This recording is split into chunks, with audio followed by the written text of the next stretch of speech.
Neema ambayo Mungu ameiweka juu yako kwenye upande wa ndoto ni kuwavusha watu kutoka eneo A kwenda eneo B. Hiyo ndio neema mpya ambayo Mungu anaweka juu yako. Hautaota tu ndoto yoyote, utaota ndoto ambazo zitawavusha watu. Zitavusha familia yako. Zitavusha wajirani yako. Katika jina la Yesu. Lord, may this grace be upon this matter. In Jesus' name. Amen. Lakini pia this time inasikia sauti ya kicheko katika ulimwengu. It's like people are going to celebrate about you.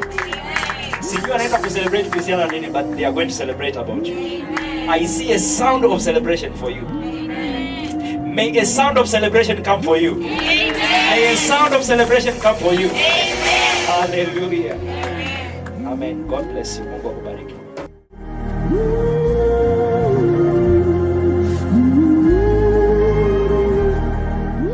Baba, asante kwa ajili ya kila mmoja. Asante kwa maana conference hii ya Divine Announcement imeweka baraka kwenye maisha ya watoto wako. Therefore, I decree and declare as a man of God, hao watu wametangazwa katika ulimwengu wa roho. Na watangaza kama wabarikiwa. Na watangaza kama walioneemeka. Na watangaza kama waliotengwa na Bwana. Na watangaza kama watu waliotakaswa na Bwana, waliolindwa na Bwana, wenye kibali na upendeleo wa Mungu, katika jina la Yesu Kristo.